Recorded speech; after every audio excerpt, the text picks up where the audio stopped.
Okay guys, तो आज हम एमसीक्यू करेंगे मुस्लिम लॉ के।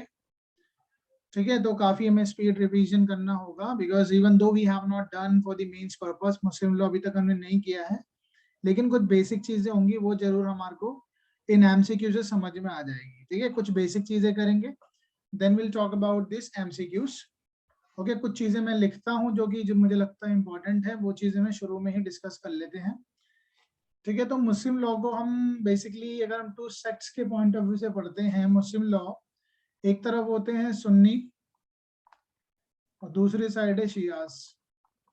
इंडिया में जो मैक्सिमम पॉपुलेशन है वो सुन्नीस की है, शियास बहुत रेयर ही है, मतलब है ऐसा नहीं है, लेकिन but still there are few.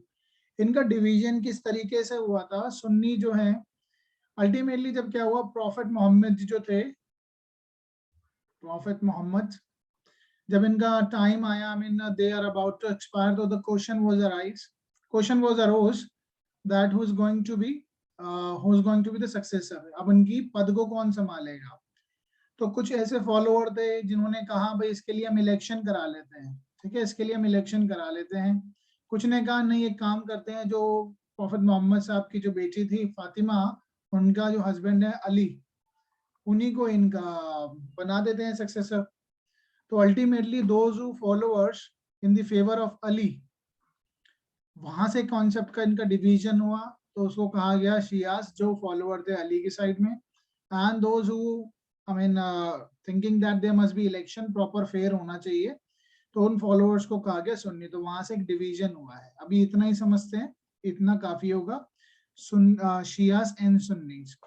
अब जब हम बात करेंगे, जैसे हम जो कॉन्सेप्ट पढ़ेंगे आज, जिसमें मैरिज कॉन्सेप्ट होगा, डॉवर का कॉन्सेप्ट होगा, उसमें जितने भी हम कॉन्सेप्ट पढ़ेंगे, इन दोनों में डिफरेंस है।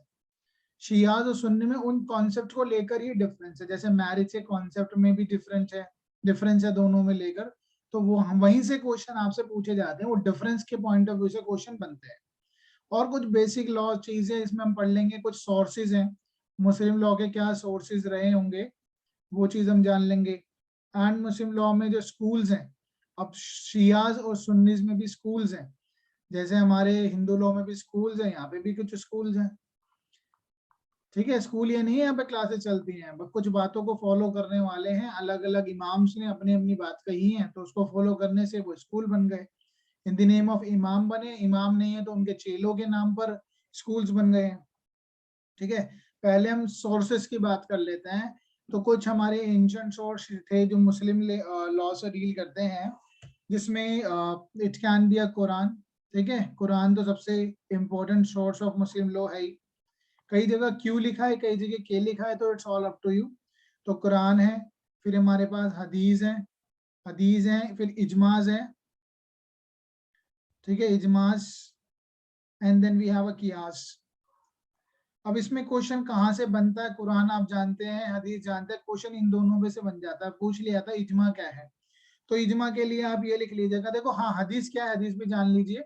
हदीस क्या है? That is a tradition of prophet. उनके क्या रीति रिवाज रहे थे? Tradition of prophet, prophet Muhammad साहब के क्या रीति रिवाज रहे थे। And if we talk about the इजमा, इजमा क्या होता है? Consensus of the founder of the law. Consensus यानी एक मत जिनकी आई, इजमास, जैसे अगर हम सब लोग मिलके किसी बात पे सहमत हुए हैं, कंसेंसस, तो एक वर्ड आपसे पूछा जाएगा वहां पे, इजमा इनमें से क्या है? तो that is a consensus. Consensus ad idem सुना होगा आपने, कंसेंसस एडिडम क्या होता है? Agree consensus upon the ad idem, same thing हाँ in the जी, same सेक्शन 13।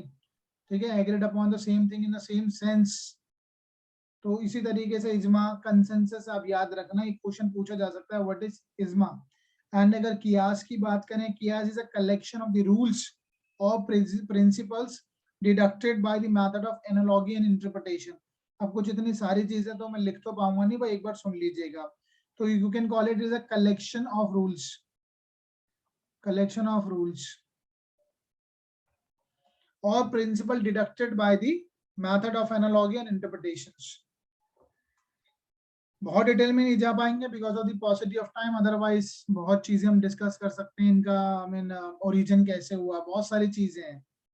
ठीक है, वो क्वेश्चन में एमसीक्यू में पूछे भी नहीं जाएंगे कि इजमास का भी ओरिजिन कैसे हुई है, कियास का, वो नहीं पूछने वाले हैं। आगे चलते हैं। अब हमने जो स्कूल्स की बात करी है, स्कूल पे से क्वेश्चन पूछा जा सकता है, आपको दे देंगे ये स्कूल बताइए शिया का या सुन्नी का है, ठीक है, या इसमें से कौन सा शिया का स्कूल नहीं है, सुन्नी का नहीं है। तो हमारे पास सुन्नी में तो 4 स्कूल्स हैं और यहाँ पर है 2 स्कूल्स। सुन्नी में कौन कौन से हैं देखो, एक तो हनाफी है, हनाफी, और एक चौथा में लिख रहा हूँ हनबली। हनबली, हनबली कहाँ पर अप्लाई होता है, ये सऊदी अरेबिया का है।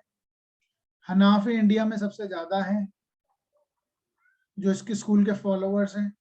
और सेकंड और थर्ड क्या है, एक है मलिकी, मलिकी, और है एक शेफी, स्पेलिंग चेक करने पड़ेंगे, शेफी, ठीक है, SHAFEI, शेफी। ये एक चेला है, गुरु है, ठीक है। मलिकी जो है उनके, आई मीन ये इनके, आई मीन लाइक क्या बोलते हैं इसको, मलिकी जो है इनके गुरु हो गए, शेफी उनका चेला हो गया, डिसिपल हो गए, तो ये उनके फॉलोअर्स हैं। आई मीन स्कूल जैसे हम, स्कूल का मतलब क्या होता है कि भाई हाँ जो एक लोग ये इमाम्स हैं, इनकी बात को हम फॉलो करते आ रहे हैं। तो ये दो तो ऊपर इमाम्स ही हैं, हनीफी, मलिकी, और Shafi is the disciple of Maliki. और इधर की साइड पे अगर हम दो बात करें तो we have 2 schools, that is Ismaili, Ismaili and Ithna Ashariya, ITHA, इतना अशारिया या अशारी, इतना अशारिया, अशारिया। बेसिकली ज्यादातर जो शियाज हैं वो इससे बिलोंग करते हैं, मोस्टली इस स्कूल से हैं। इस्माइली में बहुत कम है, ठीक है, माइनॉरिटी में है। जैसे हमारे भी हिंदू में दयाभागा और क्या नाम है मिताक्षरा स्कूल्स हैं, उसी तरीके से ये इनका डिवीजन हुआ है। अब ये फॉलोअर्स हैं कि हनीफी स्कूल को मानने वाले लोग जो इंडिया में सबसे ज्यादा होंगे, हनबली, आई मीन वो सऊदी अरेबिया की साइड है, जो मुस्लिम्स हैं वो उन चीजों को फॉलो करते हैं, क्योंकि they are, I mean Hanbali क्या है जिसमें properly they are following the, I mean the traditions of the prophet Mohammad, purely वो उसी पे आधारित हैं, बाकी कुछ चीज अपना ना इजमा कियास पे बिलीव नहीं कर रहे हैं। तो अभी ये काफी अंदर की बात है, हम इनको बाद में करेंगे, धीरे धीरे पहले कुछ चीजों को समझते हैं। अब हम एमसीक्यू करते हैं, एमसीक्यू के बीच में जो जो कॉन्सेप्ट आते रहेंगे मैं आपको उसमें समझाता चलूंगा, ठीक है। Now what are the main sources of the Muslim law. Muslim law में जो सोर्सेज हैं, जो Quran is a main source, और सुन्नत और हदीस। सुन्नत व्हाट हैज बीन हर्ड, इजमा और कियास अभी हमने पढ़ा है, D all of the above answer हो जाएगा। Now Muslim jurisprudence is known as, it is a फिका, कियास, कुरान, हदीस। अब कुछ ऐसे होंगे जो वर्ड्स आपको याद रखने पड़ेंगे, अब आपको याद तो वो करने ही है, ठीक है। तो दैट इज अ फिक, फिक। ना prophet Muhammad journey to Medina marks the beginning of a new era called, इसको कहा गया था हिजरा, ठीक है। रमजान एक महीना होता है तो दैट्स नॉट हियर, हिजरा। Now Islamic law is called शरिया। अब इसमें हदीस, इजमा, सुन्ना। अब अगर हम कोडिफिकेशन की बात करेंगे तो वी हैव अ शरीयत laws, that is 1937 if I'm not wrong, and we have another codified law that is 1939, and we have 1986। उन पे तो क्वेश्चन आते ही हैं तो वो भी बात करेंगे। तो answer would be Islamic law is called शरीयत, शरिया। Now which of the following the most important source of the Muslim law, इनमें से कौन सा मोस्ट इंपॉर्टेंट सोर्स है। मोस्ट इंपॉर्टेंट वर्ड लिखा है, सोर्सेस तो ये सारे ही हैं कहीं ना कहीं, but the Quran is the main source of the Islam, I mean the Muslim law. The primary source of Muslim law is Quran, ठीक है, प्राइमरी। ये तो बाद की बात है, हदीस, कियास, इजमास। which one of the not a source of Muslim, में से कौन सा source of Muslim law नहीं है। अभी कुछ ऐसे क्वेश्चंस है जो थोड़ा सा डाउट तो क्लियर करते हैं, लेकिन आपको कॉन्सेप्ट एमसीक्यू से ही समझना है। देखो कुरान इज अ सोर्स, हदीस, इजमा, कियास, और हमने क्या पढ़ा था उसमें, शरीयत तो नहीं पढ़ा था ना हमने, तो शरीयत नहीं है। Now which of the following is a secondary source of the Muslim law, secondary देखना है। प्राइमरी हमने कौन सा पढ़ा था, प्राइमरी सबसे पहले कौन सा है, Quran is a main source, इजमा, कियास, और इजमा, कियास और एक और हदीस। बचा क्या इसमें, custom, custom is a secondary source. कुछ इजी क्वेश्चन आएंगे, बाद में थोड़ा सा लेवल डिफिकल्ट होगा। Which one of the following is not the secondary source of the Muslim law, कौन सा सेकेंडरी सोर्स नहीं है भाई? जस्टिस, इक्विटी, गुड्स कंसाइंस, ये तो that is a modern source of law. इजमा कियास पुराना है, जुडिशियल डिसीजन नया है, कस्टम नया है, तो इजमा कियास पुराना लग रहा है, तो इवन ऑड आउट कर लेंगे आप, ठीक है ना। हु अप्लाइड कियास for the first time as a source of Muslim law, अब ये कुछ चीजें बहुत ही डिफिकल्ट हैं, तो हिस्टोरिकल एस्पेक्ट्स हैं, बट अबू हनीफा सॉरी, ठीक है, अबू हनीफा ने ये अप्लाई किया। कुछ चीजों को आपको वैसे ही रटना पड़ेगा, क्योंकि अभी हमारे पास टाइम नहीं इन पे, और ये इतने क्वेश्चन ऐसे आते भी नहीं, किसने ये कहा है। थोड़ा से एक इसमें दो तीन जो है जूरिस या ऑथर्स जो मशहूर हैं, उनका नाम आप बस for the point of view, वैसे अभी तो उस पर कोई क्वेश्चन है भी नहीं तो फैजी, जस्टिस महमूद, इनका बारे में हम थोड़ा सा जान लेंगे बाद में। फैजी हो गया, ठीक है, ये चीज है ना। For a valid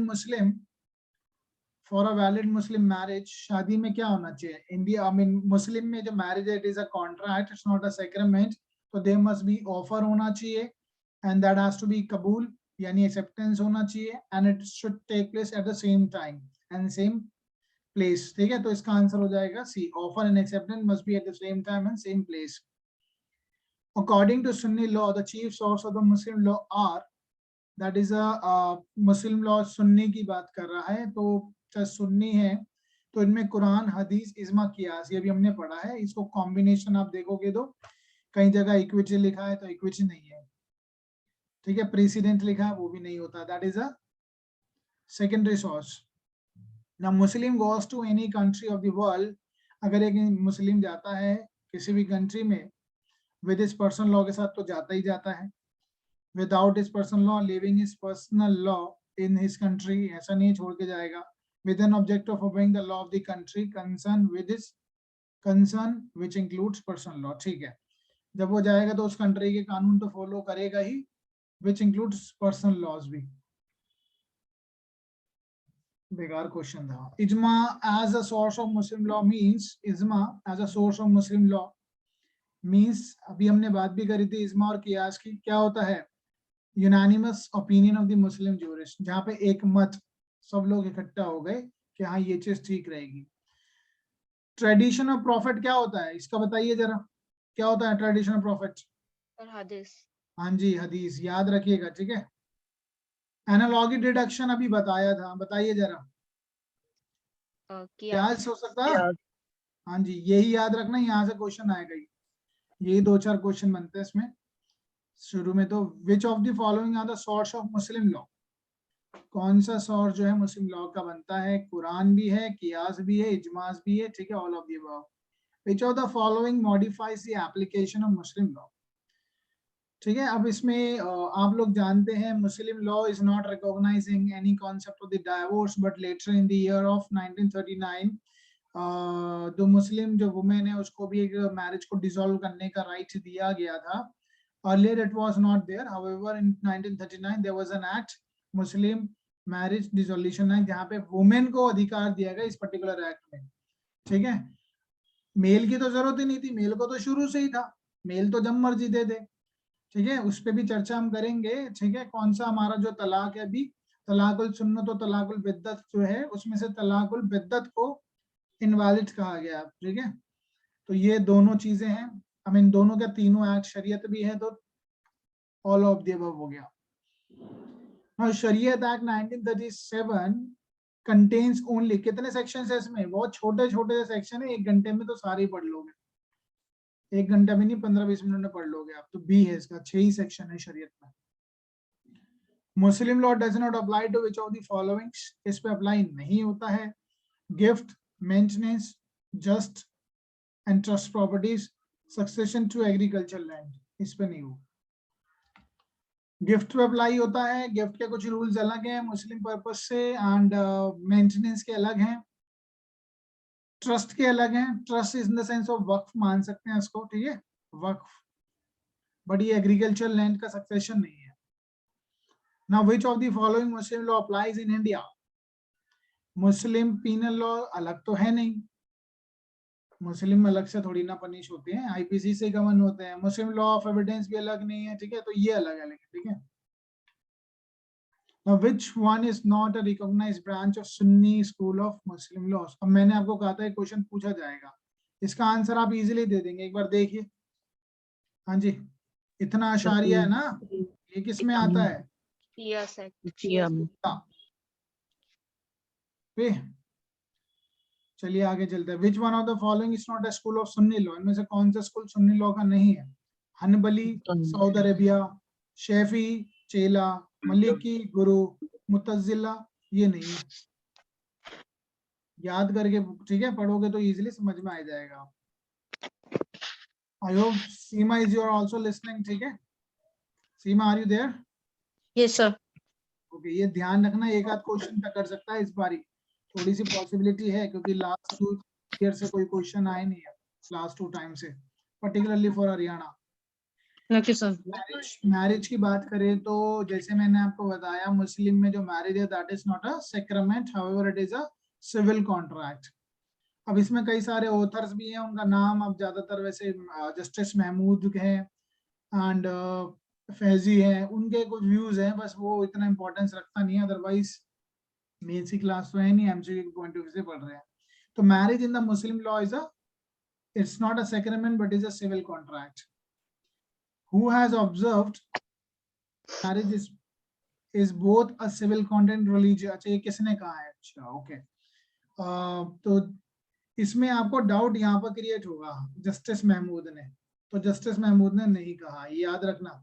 Aamir Ali भी एक अपने आप में रेनाउंड जूरिस्ट है, तो इन चीजों को ध्यान रखना। तो it was laid down who has observed Muslim marriage both a civil contract and religious sacrament. That was by Justice Sir Shah Suleiman. ये याद रखना, ये पॉइंट ये आता है क्वेश्चन, ठीक है, पूछा जा सकता है। Now a Muslim can marry any number of wives not exceeding 4. अब बेसिक सी मैं कुछ बातें बता देता हूँ मुस्लिम मैरिज से संबंधित जो है। मुस्लिम मैरिज अगर हमने शिया और सुन्नी की बात करी है तो यहाँ मैं सुन्नी लिख रहा हूँ या शिया लिख रहा हूँ।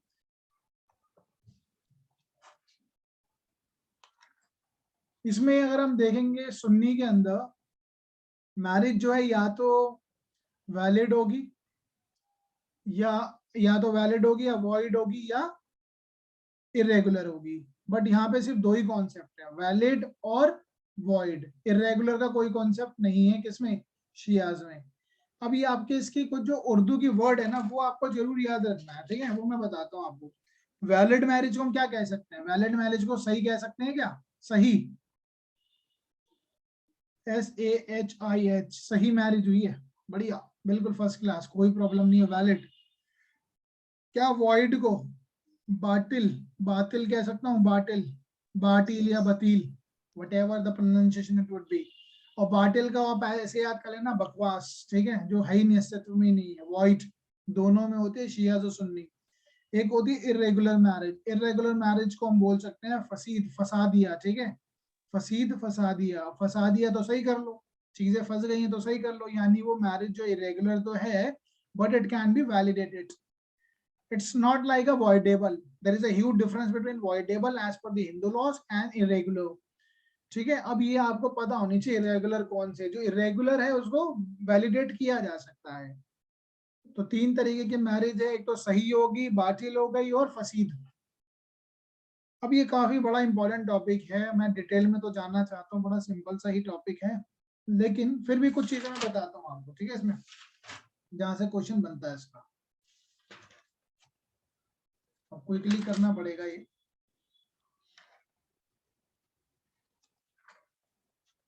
क्वेश्चन देखो कहां से आते हैं, इसके कंपैरिजन में आएंगे। सर ये क्वेश्चन इनकम्प्लीट नहीं है, क्योंकि इसमें ये नहीं बताया कि सुन्नी के अंडर या फिर शिया सेक्ट के अंडर, क्योंकि दोनों में डिफरेंस है। Sir third question. अभी तो थर्ड में पहुंचे नहीं, अभी पहुंचेंगे, करते हैं। अच्छा ठीक है, मैं इसके उससे पहले इसकी रूपरेखा तो तैयार कर दूं। बड़ा इजी सा है ये कॉन्सेप्ट, कोई इसमें प्रॉब्लम नहीं है, ठीक है। अब कोई, चलो बताता हूँ मैं इसको, कोई स्पेस चाहिए होगा, चलो यही हो जाएगा वैसे तो, मिनट ठीक है, यहाँ बनाते हैं थोड़ा सा।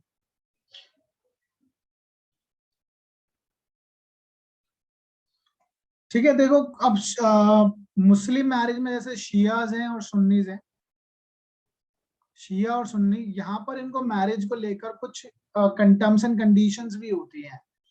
That means there could be a absolute bar, कुछ होता है रिलेटिव बार। ठीक है, एब्सोल्यूट बार, रिलेटिव बार, तो कुछ ऐसी चीजें हैं वो आपको ध्यान रखना। एक होता है एब्सोल्यूट बार। एब्सोल्यूट बार ऐसी चीज है जो कंप्लीटली बार है, आप शादी नहीं कर सकते चाहे आप शिया हो या सुन्नी हो।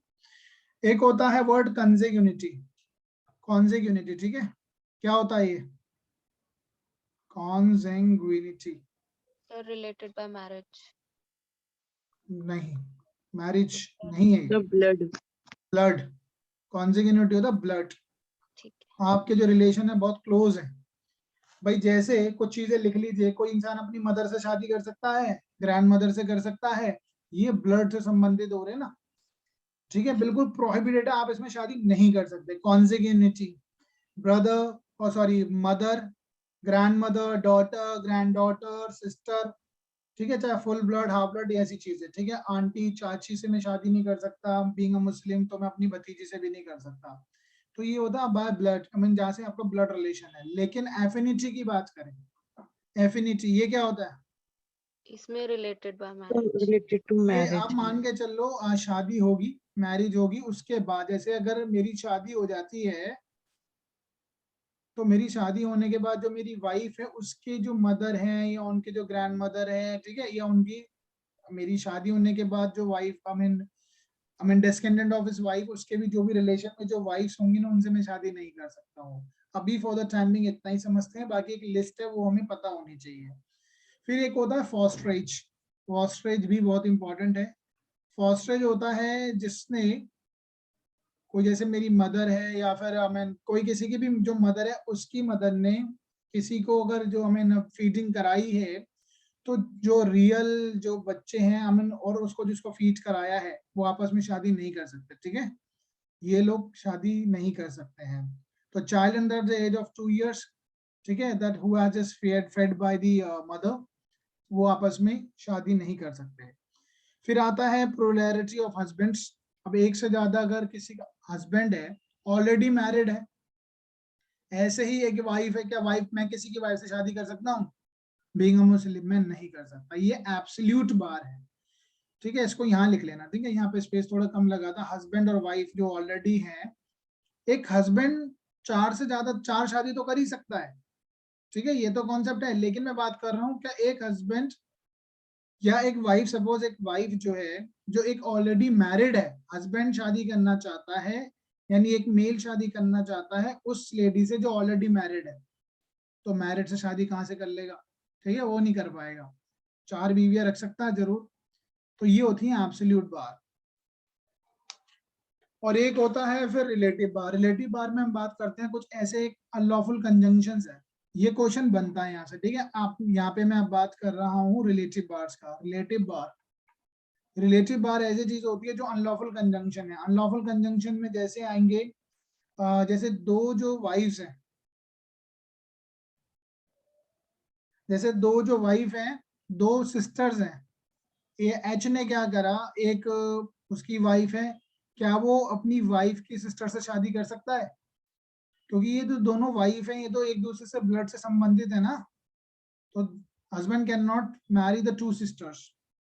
ठीक है, बट ये कर सकता है, एक मर जाए तो दूसरी से फिर कर लेगा। तो बहुत सारे इफ एंड बट्स तो हैं इसमें, तो इसको बोलते हैं अनलॉफुल कंजंक्शन। क्या एक मुस्लिम फिफ्थ वाइफ से शादी कर सकता है? चार तो चलो उनके में अलाउड भी है, क्या फिफ्थ से कर सकता है? बिल्कुल कर सकता है। तो ये इरेगुलर होगी, ये आपस में ये जो है ना अपने आप में एब्सोल्यूट बार नहीं है। वो कर लेगा, लेकिन पता चला फोर्थ की अगर डेथ हो जाए या उसको डाइवोर्स दे दे तो वो फिफ्थ से वैलिड हो जाएगी। And if we talking about the witnesses, बहुत इंपॉर्टेंट क्वेश्चन यहाँ से आता ही आता है विटनेस को लेकर। ये क्वेश्चन सबसे इंपॉर्टेंट बनता है। इसमें आपको कंपैरिजन पता होना चाहिए शियाज और सुन्नी को लेकर। शियाज में एट द, सुन्नी लिखते हैं पहले, ठीक है, सुन्नी में eight the time of marriage जब शादी होती है तो कम से कम कितने विटनेस चाहिए? 2 विटनेस चाहिए। यहाँ कितने विटनेस चाहिए? कुछ नहीं चाहिए। लेकिन अगर डाइवोर्स की बात होगी तो ये यहाँ चाहिए होंगे 2, यहाँ कुछ नहीं चाहिए होगा। Is that clear? यस और सर। रही बात विटनेस कितने हो सकते हैं, विटनेस 2 चाहिए होते हैं, या तो 2 मेल हो या 1 मेल हो या 2 फीमेल हो, ठीक है, इस तरीके से चलेगा। 2 फीमेल है, कॉम्बिनेशन समझ में आ गया, यानी 2 फीमेल की वैल्यू 1 मेल के बराबर होगी as a witness. Okay guys, तो ये चीजें ध्यान रखना, यहाँ से क्वेश्चन बनते हैं, ठीक है। एक क्वेश्चन और बन सकता है यहाँ से, क्या एक जो हमारा ये क्या नाम है, अब जो हम बात कर रहे हैं मुस्लिम की, मुस्लिम जो होते हैं वो किताबिया होते हैं, ठीक है, किताबिया यानी ये होली बुक ऑफ कुरान पे बिलीव करते हैं। तो एक मुस्लिम जो है, क्या वो हिंदू से शादी कर सकता है? क्या वो नो हिंदू सर, से शादी कर सकता है? हाँ नो जी, सर, क्योंकि वो मूर्ति पूजा में बिलीव करते हैं, फायर वर्शिप में बिलीव करते हैं, तो उनसे नहीं कर सकता। लेकिन एक मुस्लिम जो है can marry a girl who is a follower the किताबिया, आई मीन द लाइक जो आई मीन होली बुक्स पे बिलीव करते हैं, जैसे क्रिश्चियनिटी, ठीक है, क्रिश्चियनिटी हो गया, और ये क्या नाम है हमारा कोई भी जो mean those whoever is following the Holi book type में जो बिलीव करते हैं, उनसे वो शादी कर सकते हैं। इसमें भी एक डिफरेंस है, मेल तो कर सकता है, मेल तो कर सकता है किताबिया से, किताबिया गर्ल से, ठीक है, बट क्या फीमेल कर सकती है no. Out of Muslim? No Muslim sir. के बाहर जाके नहीं कर सकती, शी इज कन्फाइंड, ठीक है। ये चीजें क्वेश्चन आपके पास आ सकते हैं, यहीं से क्वेश्चन बन जाते हैं 2-3। अब एक सबसे इंपॉर्टेंट क्वेश्चन बनता है इद्दत का भी। इद्दत भी बड़ा सही कॉन्सेप्ट है, ऊपर ही लिखते हैं इद्दत की बात। इद्दत होता क्या है, इद्दत किस लिए फॉलो किया जाता है? ताकि भाई शादी हुई, शादी होने के बाद 2 सिचुएशन हो सकती है, या तो एक इंसान डाइवोर्स ले ले, या शादी में सपोज करो हस्बैंड की डेथ होगी, हाँ शादी के बाद हस्बैंड की डेथ होगी, जब डाइवोर्स होगा तो जो वाइफ है उसको जाना पड़ेगा इद्दत पे 3 मंथ्स के लिए। इद्दत क्या होता है, उसको सेक्लूड किया जाएगा, एकांत में रखा जाएगा, ताकि ये पता चल सके कि इसके I mean whether she is a pregnant और not, and it is find out the parentage of the child, कि उस बच्चे का बाप कौन है। That is to find out, इस चीज को ढूंढने के लिए इद्दत रखा जाता है, इद्दत पे बैठा देते हैं, बिल्कुल उसको मिलने नहीं देते किसी भी पराये मर्द से। And in case of the death she also has to go for the iddat period.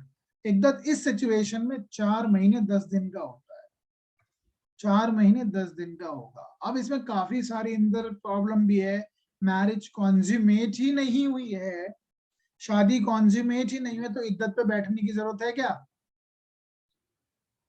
हाँ जी, नो सर, नो सर। अगर मैरिज कॉन्ज्यूमेट ही नहीं हुई है, कॉन्ज्यूमेशन का मतलब सेक्सुअल इंटरकोर्स, तो क्वेश्चन अराइज होता ही नहीं है, ठीक है, सर इद्दत का। उसमें भी अगर डेथ हो Different गई words. है हाँ जी, तब बोलो बोलो, करेगी।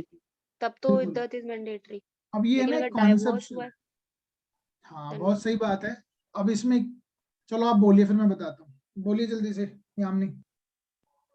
सर अगर मैरिज कंज्यूमेट नहीं हुई है तो उसमें भी 2 सर्कमस्टेंसेस है। अगर डाइवोर्स हुआ है तो देन इद्दत इज नॉट मैंडेटरी, और अगर जी डेथ ऑफ हस्बैंड हुई है तो देन ही the widow has to observe इद्दत पीरियड।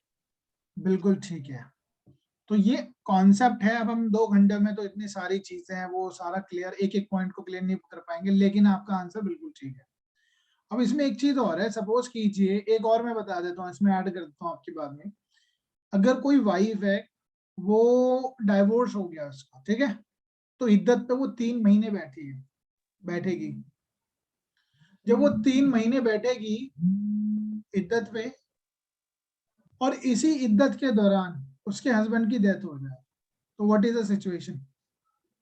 तो न्यू इद्दत पीरियड विल रिवाइव, मतलब हाँ दूसरा जी, शुरू। उसको जिस दिन उसकी डेथ होगी, उसको उस दिन से 4 महीने 10 दिन फिर बैठना पड़ेगा, ठीक है। ये सारी चीजें इद्दत से संबंधित। चलिए आगे चलते हैं। अब क्वेश्चन पे आ जाता है थर्ड पे। A Muslim can marry any number of the wifes not exceeding 4, 4 से ज्यादा नहीं, if a Muslim marriage 5th। देखो अब ये क्वेश्चन जो है, बिल्कुल ठीक बात है, शिया और सुन्नी में भी डिफरेंस है, तो बट ये जो क्वेश्चन थोड़ा सा मेरे को इसका इम्प्लाइड लग रहा है, ये सुन्नी की बात कर रहा है, तो उसमें होती है मैरिज इर्रेगुलर। ठीक है, क्योंकि ये क्वेश्चन उसी के फॉर्म में बनाया गया। हाँ, अगर स्पेसिफिकली लिख देंगे तो फिर ये उस हिसाब से आंसर देना होगा। Now essential requirement of the Muslim marriage are, कबूल और इजब दोनों ही होना चाहिए। कबूल होता है एक्सेप्टेंस, इजब होता है ऑफर। इसको इजब बोलें या इजाब बोलें, ये मुस्लिम प्रोनाउंसिएशन है, ठीक है, तो इट्स उर्दू की प्रोनाउंसिएशन कैसी होगी, it's all up to you how you going to pronounce it. इजाब बोलेंगे, इजब बोलेंगे, इजाब होगा वैसे, इजाब। Which of the following is a requisite of a valid marriage under Muslim law? Requisite of a valid marriage के लिए क्या होगी? Consanguinity, affinity, proposal and acceptance होना चाहिए, ये तो नहीं होना चाहिए, ये तो अपने आप में void है ना, तीनों चीजें void है, fosterage, consanguinity and affinity. In a Muslim marriage where the age of the bridegroom is below the age of puberty, इसमें एक वर्ड आपको मिलेगा ख्यारुल बुल्क, ठीक है, ख्यारुल बुल्क। तो एज ऑफ प्यूबर्टी क्या है? But the consent for the marriage was given by the guardian. अब कोई जो माइनर है, वैसे मुस्लिम में जो एक एज है प्यूबर्टी, प्यूबर्टी मीन्स कि इंसान जवान हो गया है, तो उसकी एज एक 15 साल मानी भी गई है। और 15 से 18 के बीच में जो ऑप्शन ऑफ प्यूबर्टी एक्सरसाइज की जा सकती है, अपनी शादी को रेपुडिएट किया जा सकता है। But the consent of marriage was given by the guardian, the marriage is अपने आप में voidable होगी। It is necessary that ijab and kabul shall be completed one meeting, बिल्कुल सही बात है। What is the age of puberty for Muslim marriage? क्या age होगी? 15 साल। ख्यार उल bulk means option of puberty. Under dissolution of the Marriage Act 1939, the option of puberty is available to whom? Wife को मिला है। ये जो एक्ट है सिर्फ वाइफ के लिए बनाया गया है, ठीक है। A Muslim is prohibited to have two wives at the same time if these two wives are related to by the, किससे होना चाहिए? Consanguinity होना चाहिए। I mean ठीक है, सॉरी, चारों ऑप्शन दे रखे हैं, affinity की भी बात की गई है, fosterage की भी बात की गई है। Two wives at the time of if these two wives are related by the, all of the above आ जाएगा, answer is B. A nikah solemnized in the absence of qazi, काजी नहीं है तो भी चल जाएगा, लेकिन बनाया जाता है, निकाह नामा बनता है, काजी ही बनाते हैं, बट उनके एब्सेंस में भी चल जाता है। Now if a Muslim minor has been contracted in the marriage in his minority by the guardian, guardian ने शादी कराई है, but a person has a right on attaining the majority to repudiate the marriage, this is known as option of puberty। इसको हम क्या बोलेंगे? ख्यालुल bulk, ठीक है। A marriage of the momjan who is of a sound mind and has attained a puberty, sound mind का है, puberty attain कर लिया, 15 साल का हो गया है, is brought about without his consent, is brought about without his consent, the marriage is इस situation में irregular होगी, ठीक है। Now which of the following is absolute incapacity for the marriage? Incapacity, नहीं कर पाएंगे, एब्सोल्यूट बार, ठीक है, एब्सोल्यूट बार अभी पढ़ाया था तीनों। Under Mohammedan law legal incompetency to marriage means, legal incompetency marriage means minor, बात है, साउंड माइंड होना चाहिए। Okay, answer is C.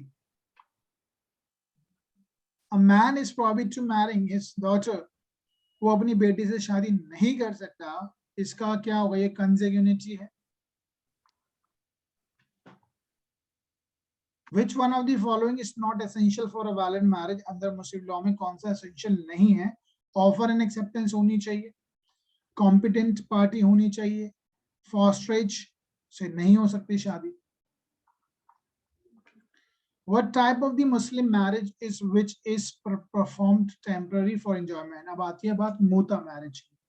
The muta marriage is not recognized in Sunni, however it is was recognized in Shias। Shias में भी कौन से school में है? इतना अशारी, ठीक है, याद रहेगा board?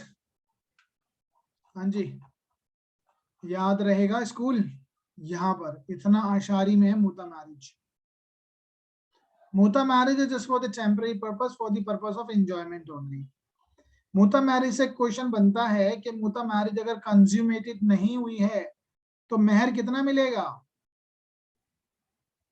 If it is not consummated, half half मिलेगा। अगर कंज्यूमेट हो गई तो पूरा पूरा मिलेगा, ठीक है। The marriage by the Muslim with his real sister, अरे बहन से शादी नहीं कर सकता कोई भी, रियल सिस्टर से, कजन से हो जाएगी। A contract of marriage between A and B is made in the JOC. A contract of marriage between A and B is made in a JOC and without any specific intention, such marriage is valid. इसमें valid है या नहीं है? Hanafi school में, Hanafi सबसे ज्यादा चलता है मुस्लिम्स में। Now, if a Christian or the Jews embraces Islam, Christian और Jews ने इस्लाम अपना लिया है, his marriage with the Christian or the Jews wife is, उसकी जो शादी है क्रिश्चियन और वाइफ, जीव्स वाइफ से, क्या होगी? वो डिसॉल्व नहीं होगी। इसको क्या बोलते हैं? अपोस्टेसी बोलते नहीं बोलते हैं? यस ठीक है, तो डिसॉल्व नहीं होगी। with whom a Shia Muslim man is entitled to perform a temporary marriage. किससे कर सकता है वो? अब वो तो किसी से भी कर ले, मुस्लिम हो, क्रिश्चियन हो, जूइज हो, फायर वर्शिपर हो, मुता मैरिज की बात है ना, किसी से भी कर सकता है। मुस्लिम मैन, क्या मुस्लिम वुमेन शिया मुता मैरिज कर सकती है? कैसा, एक बार दोबारा रिपीट करना। क्या मुस्लिम वुमन मुता मैरिज कर सकती है? Only for men. मुता मैरिज की बात हो रही है सर, लेकिन शादी तो उस फीमेल से ही हो रही है ना। अरे मैं कह रहा हूँ मुता मैरिज, क्या एक मुस्लिम लेडी के पास ऑप्शन है ये मुता मैरिज करने का प्लेजर के लिए? नो सर, सिर्फ वो मेन के लिए ही तो है जब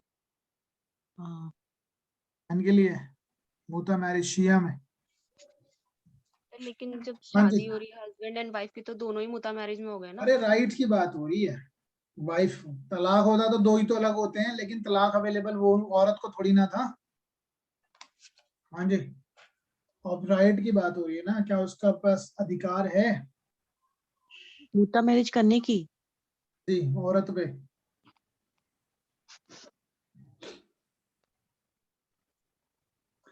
क्या बोलते हैं उसको, सुन्नी में है या नहीं है पहले बताओ मुता मैरिज का कॉन्सेप्ट? नहीं है सर, ओनली ये फॉर तो नहीं है, ठीक है, only in the Shias. Now the question is, क्या फीमेल कर सकती है? Shia male even with the non किताबिया, ठीक है, वो तो किसी से भी कर सकता है। Shia male even with the non किताबिया और फायर वर्शिपर, ये हमने पढ़ भी लिया है, but not with the Hindu, ठीक है, कितनी भी मुता मैरिज कर सकते हैं। Women not with the non Muslim, women non Muslim से मुता मैरिज नहीं कर सकती, दैट मीन्स मुस्लिम वुमेन मुता मैरिज कर सकती है but not with the non Muslim, Hindu से नहीं करेगी। पर सर इसमें तो पॉलीएंड्री जो है प्रोहिबिट है मुस्लिम अभी हम में। किसकी बात कर रहे हैं? मुता मैरिज ही कर रहे हैं, वो अलग सा कॉन्सेप्ट है ना, तो मुता मैरिज कर सकती है। तो पॉलेंड्री की बात कहाँ से आ गई? ये तो सिंगल मैरिज हो सकती है, मुता marriage for the particular purpose है, टाइम पीरियड बताना पड़ता है, इतने साल रहेंगे, अगर वो नहीं डिफाइंड है तो फिर तो प्रॉपर मैरिज हो जाएगी।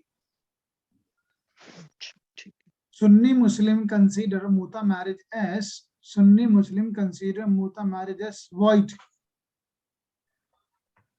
In Shia Muslim marriage, how many witnesses are compulsory? शिया में शादी के दौरान कोई भी विटनेस नहीं चाहिए, eight the time of divorce चाहिए दो। Marriage witness, without witness marriage is irregular होगी। If a Sunni Muslim marry with a Kitabiya girl, Sunni ने किताबिया से कर ली है शादी, ठीक है, किताबिया से तो कर ही सकता है, तो वैलिड होगी मैरिज।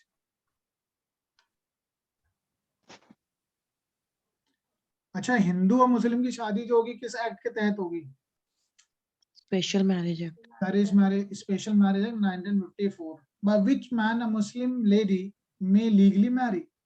मुस्लिम लेडी किससे शादी कर सकती है? हिंदू से तो कर ही नहीं सकती, मुस्लिम से ही करेगी, ठीक है, किताबिया विताबिया से भी नहीं कर सकती वो।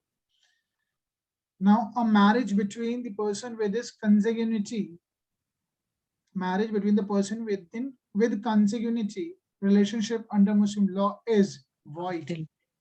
But अब यहाँ ये वही वर्ड आ गए ना, देखो, सही है शादी वैलिड है, फसादिया इरेगुलर, बाटिल void. Muta marriage is a concept in Hindu, Muslim, ठीक है, Muhammadan law में, that is to the Shia law, Shia community. Muta marriage is allowed in which one of the following school of Muslim law? इथना अशारी, अभी बताया मैंने आपको मुता marriage किसमें allowed है, सिर्फ इथना अशारी।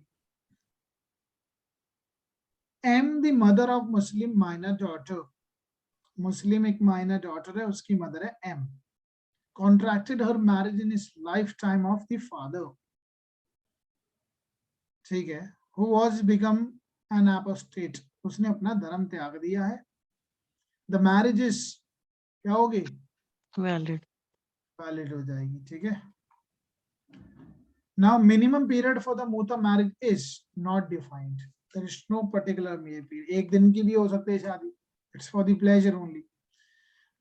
During the term of the muta marriage, the wife has a right to divorce, the husband has a right to divorce, नहीं, दोनों चीजें हो एक मिनट, उनके पास राइट नहीं है। मुता मैरिज में the husband and wife both have a right of divorce, neither the husband nor the having divorce का अधिकार नहीं, because it's a temporary marriage. On the ground of fosterage, a Muslim marriage is, fosterage के ground पे शादी नहीं कर सकते ना Void. भाई, ये तो भी बताया है, तीन बातें हैं, void हो जाएगा, void, बातिल। Now how many witnesses are necessary in Shia? Shia में 2 witness चाहिए, लेकिन कब? At the time of divorce, no witness is required. At the time of divorce required होंगे। A marriage of Mohammedan who is of sound mind, and has attained puberty is brought about without his consent. अब उसी consent के बगैर हुई है, the marriage will be क्या होगी? It would be irregular. Option of puberty आ जाएगा 15 साल के बाद। Muta marriage comes to an end by तलाक, हिबा ई मुद्दत, तलाक तफवीज। ये क्या होता है हिबा ई मुद्दत? हाँ जी, सर मुद्दत तो टाइम पीरियड शो कर रहा है, हाँ जी, बिल्कुल ठीक है, शायद टाइम पीरियड ही कुछ होता है, specific इसमें टाइम होता है ना। देखो तलाक तफवीज क्या होता है? डेलीगेटेड डाइवोर्स बोलते हैं, डेलीगेटेड डाइवोर्स नहीं है, it is not a concept of delegated divorce. Delegated divorce यानी आपने वाइफ को अधिकार दे दिया तलाक देने का, ठीक है, वो नहीं है कॉन्सेप्ट, ये कॉन्सेप्ट है टाइम पीरियड के हिसाब से, टाइम डिफाइंड होगा उस हिसाब से। मुद्दत मींस बड़ी मुद्दत हो गई, याद रखिए, देखो कॉन्सेप्ट को कैसे, अरे कितनी मुद्दत हो गई तेरा भी इंतजार करते हुए, आप बोलते हैं ना, हाँ जी, याद रहेगा? जी सर।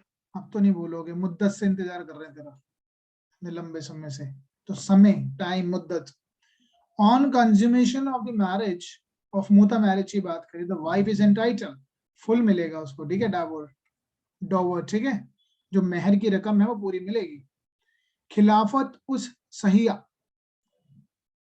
खिलावत ये उस उल होगा, खिलावत उस सही मींस इसको बोलते हैं वैलिड रिटायरमेंट। ये वैलिड रिटायरमेंट का कॉन्सेप्ट कहां पर है? Sir partnership. recognized by Sunni sects. हाँ जी, Sir recognized by Sunni sects. सुनने, लेकिन होता क्या है, ये कहां पर है? ये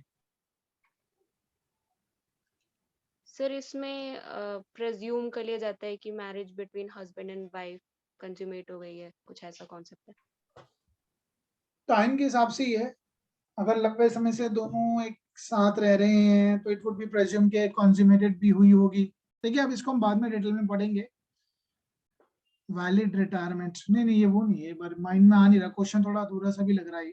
वैलिड रिटायरमेंट अपोस्टेसी, नहीं ठीक है, क्वेश्चन तो मींस वैलिड रिटायरमेंट अपोस्टेसी भी माइंड में था, स्किप हो गया सडनली। चलो देखते हैं, वैसे आंसर इसका वैलिड रिटायरमेंट ही है, अपोस्टेसी तो है भी नहीं। कंसेंट अंडर कंपल्शन ऑप्शन अपनी होगा। ठीक, चलिए देख लेंगे। हलाला तो आप जानते ही होंगे, इज रिलेटेड विद व्हाट? हलाला जिसमें जो डाइवोर्स करता है उसकी वाइफ जो होगी पहले वो दूसरी शादी करेगी, उसके बाद कंज्यूमेट होगी, दोबारा ही शादी तब हो सकती है, मुस्लिम वुमेन को मिला हुआ है। ठीक है, ओके, बाकी तो ऑप्शन जच भी नहीं रहे इसमें। डॉवर मीन्स मेहर। मेहर भी दो चार तरीके की बात की गई है वैसे तो, specified dower, proper dower, prompt dower और deferred. Specified, proper, prompt, deferred, इनके उर्दू वर्ड भी आप याद रखिएगा। ठीक है, मैं आपको बता देता हूँ, ये सारे 4 वर्ड्स हैं, इनको भी याद कीजिए, पूछा जा सकता है इनमें से कौन सा ये है। अब आप मुझे बताना, चलो बताइए, मेहर निसी कौन सा है? मेहर निसी customary proper dower. Proper dower. देखो कई बार क्या होता है, डॉवर का जो डिसाइड कैसे होगा, that would be depending upon आपने अपनी सिस्टर को या आपने अपनी जो फैमिली में जो औरतें उनको कितना मेहर दिया था। दैट इज कॉल्ड अनस्पेसिफाइड और कॉल इट प्रॉपर डॉवर, जब हमने बताया नहीं है। स्पेसिफाइड तो पता ही लग रहा है शादी के टाइम या उससे पहले या eight the time of marriage decide होना, इसको बोलते हैं मेहर मुसम्मा। मेहर मुसम्मा ये पूछे जा सकते हैं, हेलो, ठीक है, याद रखना, मेहर मुसम्मा, मेहर निसी, और ये सबसे इंपॉर्टेंट रहेंगे दोनों। एक होता है मर्जल, मर्जल, एक होता है मुवज्जल, ठीक है, ये याद रख लेना, मुवज्जल, ठीक है, मुवज्जल होता है डेफर्ड। हम जब गवाहियां कराते हैं कोर्ट में तो एक दिन में तो पूरा एविडेंस नहीं हो पाता, तो कोर्ट क्या करती है? कोर्ट क्या करती है? डेफर्ड कर देती है, अगली डेट पे होगा। मुवज्जल। सर ये मुसम्मा वाला कौन सा है? मुसम्मा होता है स्पेसिफिक, भाई एट द टाइम ऑफ शादी जब हो रही है तो उस वक्त निकाह डिसाइड किया जा रहा है, शादी के वक्त, शादी से पहले और at the time, mutual consent से, दोनों की मर्जी से, ठीक है, mutual agreement, that is called मुसम्मा। मुसम्मा, निसी, मुज्जल, और सॉरी क्या बोलते हैं इसको, मर्जल और मुवज्जल। मुवज्जल क्या होता है? डेफर्ड। डेफर्ड क्या होगा? जब डिसॉल्व होगी ना marriage, eight the time of death और डाइवोर्स के टाइम पे दिया जाएगा, और इसको हम बोलते हैं पी से प्रॉम्प्ट हो गया, इसको बोलते हैं उसी वक्त दिया जाएगा जैसी शादी होगी। चलिए आगे चलते हैं फिर। अब डॉवर इज एक तरीके की रिस्पेक्ट है वाइफ को, it is a consideration and essential incident of the marriage, answer is D. डॉवर की वजह से ही मुस्लिम मैरिज को कॉन्ट्रैक्ट कहा जाता है, ऑफर एंड एक्सेप्टेंस है और कंसिडरेशन है। In Muslim law payment of मेहर इज नेसेसरी, क्या जरूरत है? पेमेंट ऑफ मेहर तो जरूरी है, कंसिडरेशन है नहीं है, तो answer is A. Mehr is to be paid on demand before marriage, mehr is determined at, ये है तो सही आंसर, लेकिन इसका सबसे बेस्ट आंसर आपको देना नेसेसरी है। डॉवर is a Muslim, डॉवर in a Muslim law is, दहेज नहीं होता है। It has an obligation imposed upon the husband as a mark of respect, consideration for marriage, a legal right of the wife, तीनों ठीक होंगे बाकी के। आंसर इज 2, 3, 4, ठीक है। As regard the payment, the dower can be, it can be, payment की बात करें तो या तो उसी वक्त दे दो शादी के दौरान, या उसको डेफर्ड कर दो, तो दोनों हो सकता है। सी Which of the following is the wife's right when her husband does not pay dower? अगर वो नहीं देता है तो बहुत चीजें कर सकती है वाइफ, मना कर देगी साथ रहने से, सूट भी फाइल कर सकते हैं recovery of dower, keeping possession over husband's death property, ठीक है, बिल्कुल कर सकती है, कंज्यूम करने से भी मना कर सकती है। Consumption of the marriage, when in a Muslim marriage महर इज अनस्पेसिफाइड, महर निर्धारित नहीं है, तो उसको क्या बोलते हैं हम, महर अगर निर्धारित नहीं तो कैसा महर दिया जाएगा, प्रॉपर दिया जाएगा। प्रॉपर को क्या बोलते हैं, निसी बोलते हैं। ये मिसल पिसल लिखा हुआ है, निसी। सर मिस्ल भी हाँ, लिखा हुआ मिसल है भी एक बट वर्ड है वैसे, ठीक है। अभी मैंने जो बताया था वो निसी था, निसी भी बोलते हैं, मिसल भी बोल देते हैं। मुवज्जल डेफर्ड, मुवज्जल दूर जा, ठीक है, मुवज्जल बाद में मिलेगा, और मुवज्जल मुवज्जल उसी वक्त। Prompt. और मिसल मिसल मिल रहा है आपको प्रॉपर, कंपैरिजन करके कि तुम्हें कितना मिला, ये सब चीजें पुरानी चीजों को देखते थे। Under Muslim law a prompt डॉवर is payable prompt at the time of marriage or when demanded by the wife, at the death, death पे तो नहीं मिलता, death पे तो deferred हो गया, at the divorce deferred हो गया, at the time of marriage शादी के दौरान दिया जाता है, और when demanded by wife। तो जब इन दोनों ऑप्शन ये लग रहे हैं, लेकिन इसमें बेस्ट क्या होगा? हाँ जी, The time. Sir on demand. Demand होता है, ठीक है, ऑन डिमांड, जब वो मांगेगी तब दिया जा सकता है शादी के टाइम में, लेकिन इनमें से भी बेस्ट है when she demands। सर तब से राइट राइज हो जाता है शादी के बाद से, मतलब पेबल हाँ, होगा उसका अब राइट वो है, देना। हाँ, बिल्कुल डिमांड बिल्कुल का सही वो बात है, पेबल कॉन्सेप्ट की बात है, कॉन्सेप्ट समझ में आना चाहिए। शादी हो गई तो उसका राइट तो बन गया, लेकिन whenever she demands then it has to be paid। Now then we have if there is a stipulation on the part of the woman, if there is a stipulation on the part of the woman before marriage to forego all her rights to divorce, or even if she agrees to marry without any divorce, the stipulation or the agreement will be कैसा है, बिगड़ डॉवर के क्या शादी हो सकती है, concept बिगड़ जाएगा, इनवैलिड, ठीक है, क्योंकि इसमें मुस्लिम लॉ में तो भाई डॉवर जरूरी है, मेहर जरूरी है। After death of the husband Muslim wife can retain position over the husband's property, बिल्कुल लीन का अधिकार है। अच्छा एक बात बताओ, एक होता लीन, एक होता लियान, फर्क क्या है? सर लियाने ये एक टाइप ऑफ डाइवोर्स है और लीन तो राइट टू रिटेन प्रॉपर्टी। ये वाला है लीन या ये वाला लीन रिटेन करने वाला? रिटेन ऊपर करने वाला। वाला ऊपर वाला LIEN and Lian is a ठीक है, form of divorce. It is a ground, adultery का ग्राउंड, ठीक है। हस्बैंड एलिगेशन लगाता है अपनी बीवी पे कि she is involved in adultery and that is the reason I want to take a divorce. Okay, now after the death of a husband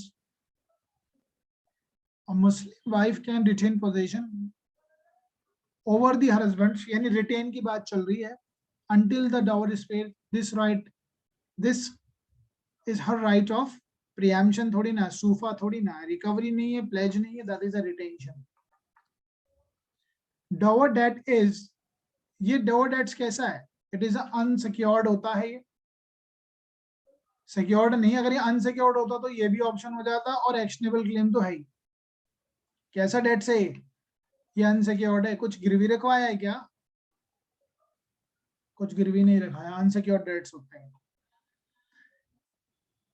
among Muslim which school does not mention minimum amount of the डॉवर। अच्छा डॉवर की बात करें तो तीन amounts की बात की गई है डॉवर को लेकर।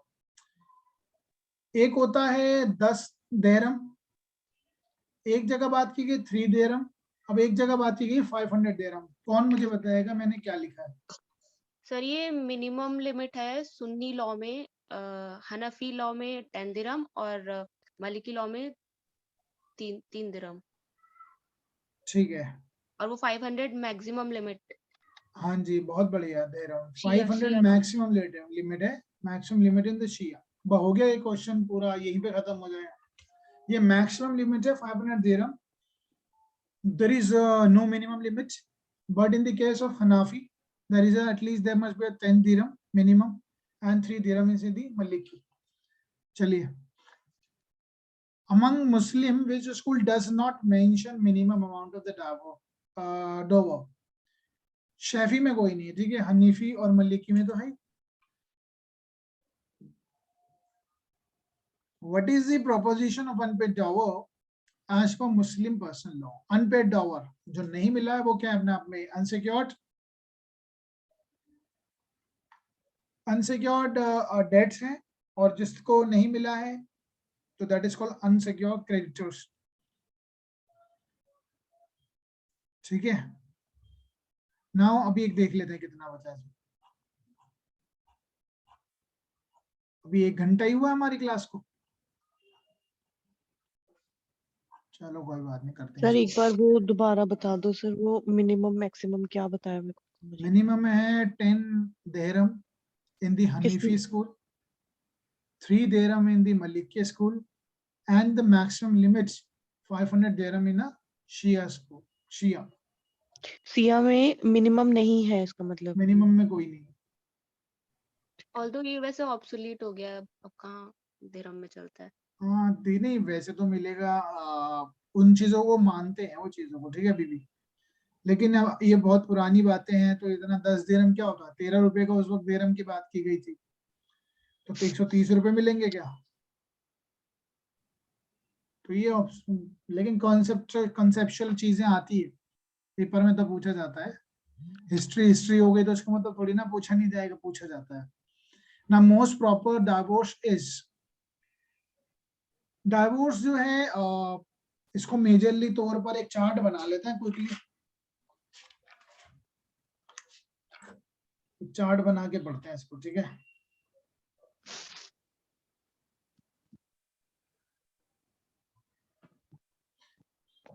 ठीक है, जल्दी से बना लेते हैं। देखो ज्यादा डिटेल में तो मैं जान ही रहा इसके। तो शियास और सुन्नी, शियास और Sunni, it can be in the form of express, it can be form of implied, it can be contingent, it can be constructive। contingent हो सकता है डिपेंडिंग अपॉन द कंस्ट्रक्शन, एक हो सकता है कंस्ट्रक्टिव, एक होता है डेलीगेटेड, तलाक तफवीज। और रही बात शिया में, एक्सप्रेस और डेलीगेटेड होता है। ये तो हमने बेसिक सी बात कर ली, इससे कुछ समझ में नहीं आया। समझने के लिए हमें क्या करना पड़ेगा, इन्हीं को और प्रॉप करना पड़ेगा। एक्सप्रेस क्लियर और अनइक्विवोकल में हम, यानी जो मैंने ऊपर वर्ड लिखा एक्सप्रेस, इसमें हम कवर करेंगे। बेसिकली देखा जाए तो तलाक 2 तरीके के बताए गए, तलाकुल सुन्नत, तलाकुल बिद्दत। तलाकुल सुन्नत, तलाकुल बिद्दत। बिद्दत वाला जो है कॉन्सेप्ट, इसको खारिज किया गया है। बिद्दत, देखो सुन्नत एक अच्छा वर्ड होता है, सुन्नत मुस्लिम में कहते हैं वो सुन्नत है, तो सुन्नत is a positive word and that's why it can not B, इसको नहीं हटाया जा सकता। अभी सुन्नत में भी 2 तरीके के होते हैं। सुन्नत को अप्रूव्ड फॉर्म कहा गया है और ये अनअप्रूव्ड है। अभी जो ट्रिपल तलाक का जो कॉन्सेप्ट है शाहिरा बानो के केस में अनकॉन्स्टिट्यूशनल जो हुआ, ये तलाकुल बिद्दत हुआ है, because it is unapproved form. इसमें क्या होता है, तलाक तलाक तलाक, ट्रिपल तलाक बोल दिया और खत्म हो गया रिश्ता। इसको बोलते हैं ट्रिपल तलाक, तलाकुल बिद्दत, ठीक है। ट्रिपल तलाक, 3 प्रोनाउंसमेंट इन अ सिंगल तुर। अब ये बहुत अंदर की बात है, तुर वो ये सारी चीजें अभी तो हम नहीं कर पाएंगे, but at least you should know it, इतनी बेसिक बातें पता होनी चाहिए। तलाकुल सुन्नत जो है वो अप्रूव्ड फॉर्म है। अब इसमें भी अप्रूव्ड फॉर्म में भी इसमें 2 और बातें याद रख लिएगा, एहसान और हसन। एहसान और हसन, एहसान और हसन में ये जो, इसमें हसन में भी 3 प्रोनाउंसमेंट है ड्यूरिंग ए सक्सेसिव तुर। और रही बात एहसान में, सिंगल प्रोनाउंसमेंट ऑफ डाइवोर्स है, single pronouncement of divorce made during तुर पीरियड। अब तुर क्या होता है, तुर is a period when the means relating with the menstruation cycle, it's when the girl is in the purity, ठीक है। तो वो एक प्रोसेस है, वो हम बाद में डिटेल में करेंगे। अभी इतनी सी बात समझते हैं, तलाकुल सुन्नत, तलाकुल बिद्दत। जो भी ये क्वेश्चन पूछा जा सकता है आपसे, क्योंकि ये दोनों करंट बात को भी टच कर देगा कि कौन से केस में तलाकुल बिद्दत को खत्म किया गया या सुन्नत को खत्म किया गया है। तो आंसर होना चाहिए तलाकुल बिद्दत in the case of Shahira Bano case, ठीक है। It's not a Shahbano Begum नहीं कह रहा हूं मैं, शाहिरा बानो, ठीक है, याद रखिएगा। एंड देन वी हैव और भी तरीके के तलाक है, इम्प्लाइड और कंटीजेंट। जैसे अब हमने तलाक तफवीज की बात करी, वो डेलीगेटेड हो गया, डेलीगेटेड,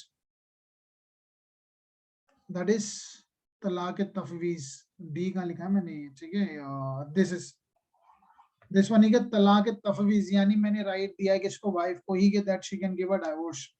इम्प्लाइड और कंटीजेंट, इम्प्लाइड मतलब क्या होता है, something words are not clear, कुछ चीजें क्लियर नहीं होती है, इम्प्लाइडली हमने उसको कहा है कि अल्टीमेटली उसको इस तरीके से ट्रीट करना, I am ending up my all the relations with you, ठीक है। और कंस्ट्रक्टिव डाइवोर्स क्या होता है,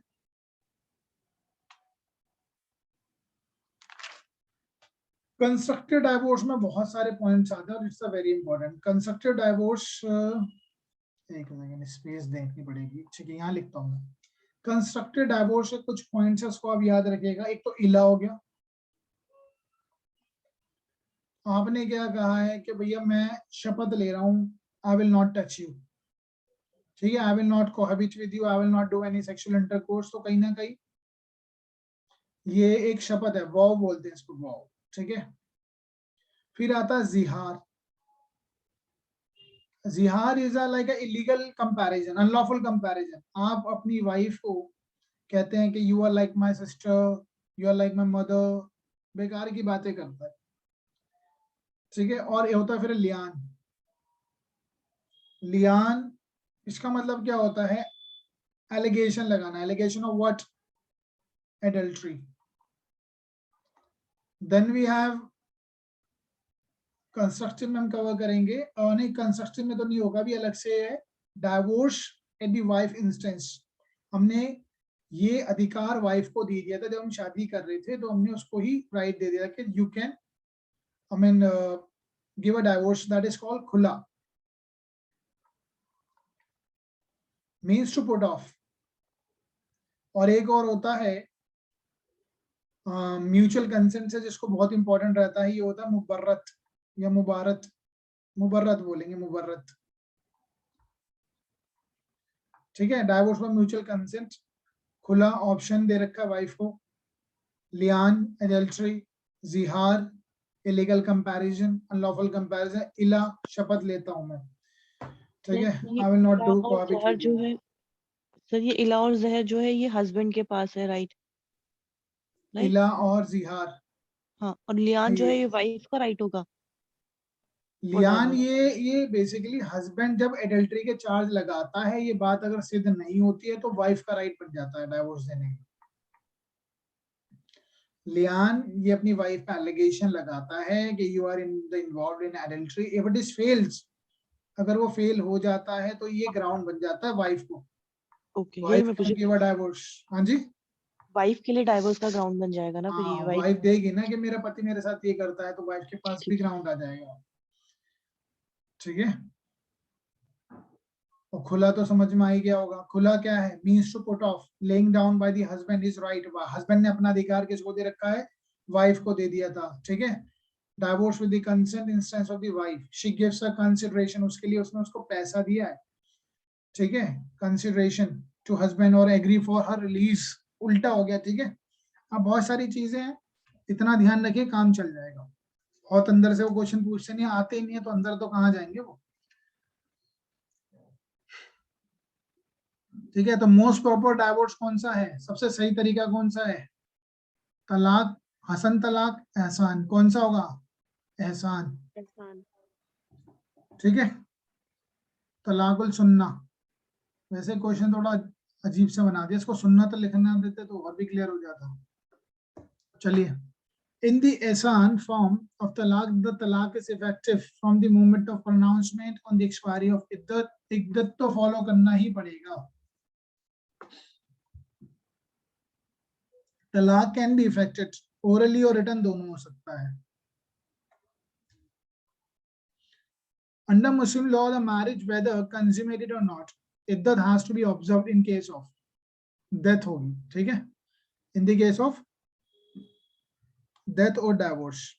Under Muslim marriage, the marriage, whether consummated or not, iddat has to be observed in case of what? By both divorce by husband or the death of the husband. लेकिन मूता में नहीं करनी पड़ती, ठीक है, अगर वो कंज्यूमेटेड नहीं हुई है तो। A Muslim can divorce his wife whenever he so desired without assigning any cause. बिल्कुल ठीक बात है, कोई कारण नहीं बताना. A Muslim law divorce by lien is a right available to whom? Divorce by lien is right Wife. available to whom? Wife only. Concept समझ में आ गया? Yes, ये sir. कंपेयर कर लेना इसको. यहाँ पे मैंने क्या कहा था, फेल हो जाता है फिर वाइफ के पास आता है यदि. After divorce, a Muslim woman can validly remarry. The death. Immediate after divorce इद्दत के बात करें. इद्दत तो फॉलो करना ही होगा ना. इमीडिएटली नहीं कर सकते. इमीडिएटली तब कर सकते जब मैरिज कंज्यूमेटेड ना हुई हो. ठीक है. How much time of abstinence is required in ILA from to enforce dissolution? ILA में कितने महीने चाहिए? 4 महीने की बात है. 4 महीने का. Implied and contingent contract is not approved by. Implied and contingent contract is not approved by Shias. Now, which school of the Muslim law does not recognize the talaq pronounced under the compulsion or under influence? देखो क्या कहते हैं उसको, सुन्नी में ये बिल्कुल, अब अगर कंपल्शन में भी है तो भी वो वैलिड मान लिया जाता है, लेकिन किस में रिकॉग्नाइज नहीं है? शिया, मलिकिस, शेफिस. बट कुछ स्कूल हैं सुन्नी में जहाँ पे ये तब भी वैलिड माना गया. Now, a Muslim woman can seek divorce if husband is not traceable for the period of how many years? 4 years. 4 years. ये कहाँ लिखा है? So Muslim divorce है Muslim. Dissolution of Muslim marriage 1939 में. ठीक है. उसके सारे ग्राउंड्स आपको पता होना चाहिए. Object of serving iddat is to ascertain the woman क्या वो प्रेग्नेंट है या नहीं है. बिल्कुल ठीक बात है. और to ascertain the paternity of the child. अच्छा, मैटरनिटी क्यों नहीं ढूंढते? So maternity तो पता ही होता है Maternity किसने तो बच्चा. evident होती है. माता तो पता ही है किससे बर्थ ले रहा है. Yes, sir. So that is the reason यहाँ पे पैटर्निटी ही देखी जाती है. What is the iddat period prescribed for the widow under Muslim law? कितना पीरियड है? 2 months 10 days. इद्दत पीरियड की बात करें, period prescribe for the widow की बात कर रहे हैं, यानी उसके हस्बैंड की डेथ हो गई तो 4 महीने होगा. 4 महीने 10 दिन. आंसर इज, अच्छा लूनर मंथ 3 लिखा है ना, तो 4 महीने होगा. 4 lunar month and the 10 days. When is the iddat observed for the 3 months? When is the iddat observed for the, कब 3 महीने की बात होगी? On divorce law. डेथ पे 4-10. For divorced women not subjected to menstruation, iddat period means 3 lunar month after her divorce. 3 lunar month. In the case of divorce, ठीक है? Tur means the period between the 2 menstruation cycles. Where the wife is not pregnant, the period of iddat, अगर wife pregnant ही नहीं है, in case of the death of the husband is, तब भी उसको 4 महीने 10 दिन का इद्दत होगा. डेथ के केस में तो इद्दत पे जाना ही पड़ेगा. Which of the following is in the legal consequences of the divorce under Muslim law? Parties acquire the rights of to contract another marriage. बिल्कुल करेगा. Divorce इसलिए तो किया जाता है. Cohabitation become unlawful. अगर उसके बाद अगर कुछ cohabitation हो तो unlawful हो जाएगा. Mutual right of inheritance ceases हो जाता है. एक दूसरे की प्रॉपर्टी में कोई अधिकार नहीं होगा. Answer is D. Muslim woman needs to observe iddat in of which of the following cases? किसमें इद्दत पे जाना पड़ेगा उसको? मूता में भी जाती है वो. ठीक है. Need to observe iddat in which of the following? मूता में भी जाएगी, irregular में भी जाएगी, valid marriage में भी जाएगी, all of the above. अगर मूता मैरिज consummated नहीं है तो जाएगी क्या? नहीं सर, नो तो नहीं चाहिए. Marriage during iddat period is, marriage during iddat बिल्कुल गलत है. Irregular. एक मिनट, ये क्या वर्ड है? फसीद का मतलब क्या होता है? ये Irregular. फसाद या इरेगुलर. बातिल, बातिल सही है. अच्छा बातिल हो गया, ये void. irregular. In a mubarrat, divorce under Muslim law, मुबर्रत क्या होता है? म्यूचुअल कंसेंट होता है ना दोनों की साइड से. After divorce, Muslim women can immediately marry, can marry only after the completion of iddat. Divorce, right of divorce of li'an is available to the wife when the husband accuses the wife adultery. Under Muslim law, the divorce by the khula is a divorce with the consent and the instance of the wife. Wife को दिया जाता है. Consideration ने खरीदा है, मतलब उसने ये सो खरीदा बोला है, ठीक है. A Muslim women protection of the rights on the Divorce Act was in 1986. Under the Dissolution of Muslim Marriage Act, the woman can seek divorce from her husband if it is important at the time of the marriage. शादी के time वो important था, उससे क्या फर्क पड़ता है, किसी भी टाइम हो आगे पीछे. If he continues to be important after the marriage, तो आंसर हो सकता है दोनों. C. Importance is still a ground for divorce. Leprosy नहीं है. How many grounds of divorce are provided for the Muslim women? 9 grounds है, ठीक है, याद रखना है इसको. इसका सेक्शन पढ़ लेना. कौन सा सेक्शन है? क्या सेक्शन नंबर 2 बहुत इंपॉर्टेंट रहेगा. Muslim women protection of rights on the divorce. अब इसके ऊपर समस्या है, मैं आपसे काफी डिटेल में डिस्कस कर चुका हूं ये क्वेश्चन, ठीक है. ये एक्ट आया क्यों था, ठीक है, क्यों आया था? सर वो शायरा बानो वाला केस था ना जिसमें वो उसने मेंटेनेंस मांगा था. हाँ जी, Shayara Bano case. Sir to give इससे पहले की मेंटेनेंस कहानी. इवन आफ्टर पीरियड ऑफ इद्दत. इद्दत के बाद में मिलेगा, लेकिन राजीव गांधी सरकार ने इस एक्ट को ले आए. जब इसको लेके आए तो फिर बाद में डेनियल लतीफी का केस आया, है ना. तो ये सारी प्रोसेस को आप जान लेना अच्छे से, कर लोगे. The option of to be govern by the provision of 125 may be given by the parties either jointly or separately. May be given by the parties either jointly or separately. Now the provision of the divorce or dissolution of the marriage 1939 gives right to judicial divorce to किसको मिलता है? Wife को मिलता है. Husband के पास तो बचपन से ही है. हाँ सही बात है. Under the Dissolution of Muslim Marriage Act 1939, option of puberty is available to what? Available to? अच्छा, मुस्लिम Wife divorce of only. Wife होगा फिर.